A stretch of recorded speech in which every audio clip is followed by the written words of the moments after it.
दोस्तों, आप सभी का फिर से स्वागत है मेरे इस YouTube चैनल में।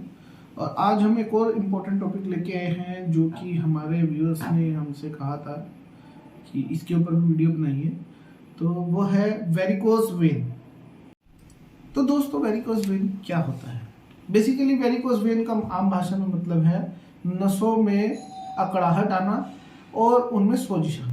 सोजिश में कितनी 3 mm से ज़्यादा अगर जो सोजिश आती है तो वो वेरिकोज वेन में काउंट होती है।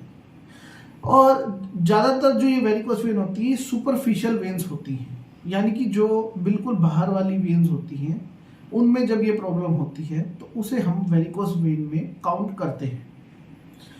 इसका जो सबसे मेजर कारण है कि जो खून वापस ऊपर जाना चाहिए, जो हमारे मसल्स को प्रेशर लगाना होता है और जो वेन्स पे दबाव पड़ता है जिसकी वजह से वो डीप वेन्स में जाता है सुपरफिशियल ब्लड, वो पेरिफेरल जो वेन्स होती हैं वो काम ठीक से नहीं कर पा रही होती, जिसकी वजह से जो डीप वेनस ब्लड भी होता है वो भी वापस सुपरफिशियल वेन्स में आने लग जाता है, इकट्ठे होने लग जाता है, जिसकी वजह से वहां पर ऐसी समस्या उत्पन्न होती है।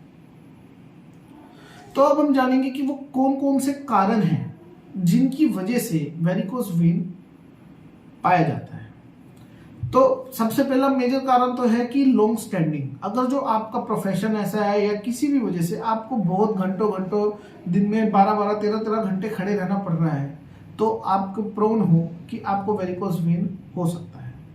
दूसरा है प्रेगनेंसी। प्रेगनेंसी में फीमेल्स को एम्बोलिज्म की वजह से या फिर थ्रोम्बोसिस की वजह से ऐसा हो सकता है क्योंकि जो ब्लड फ्लो है वो थोड़ा सा स्लो हो जाता है।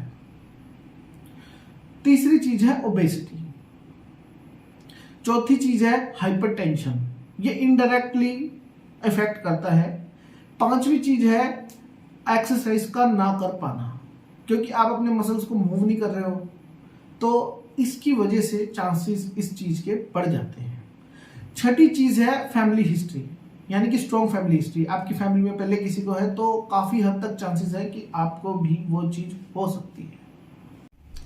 सातवीं चीज है एज प्रोग्रेस, यानी कि शुरू में जब आप यंग हो, आप स्टैंडिंग काम कर पा रहे हो, कोई दिक्कत नहीं हो रही है, लेकिन जैसे जैसे एज प्रोग्रेस होती है और आप फिर भी वही काम कंटिन्यू करते हो और बिल्कुल रेस्ट नहीं लेते, बिल्कुल मूवमेंट नहीं करते और स्टैंडिंग वर्क है, तो ज़्यादा चांसेस है आपको वेरिकोज वेन होने की। और last and not the least कि फीमेल्स में ये ज़्यादा पाया जाता है एज कंपेयर टू मेल्स।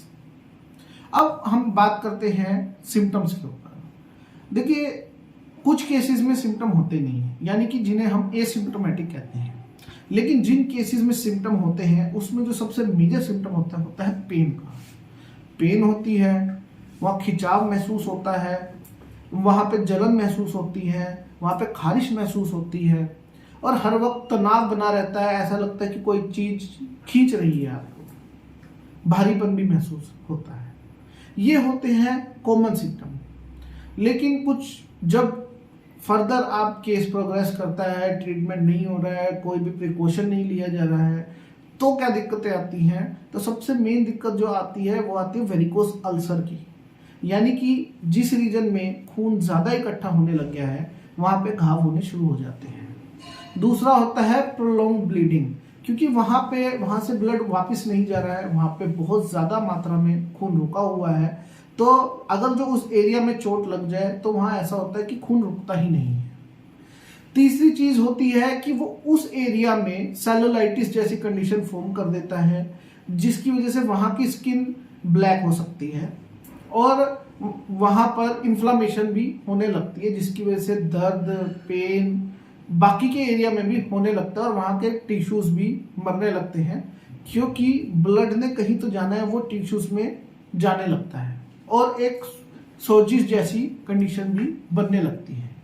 इसके अलावा वहाँ पे मस्कुलर क्रैम्प्स बहुत कॉमन हो जाते हैं और बेचैनी रहती है एक टांगों में, बार बार एक अनईजीनेस सी फीलिंग होती है।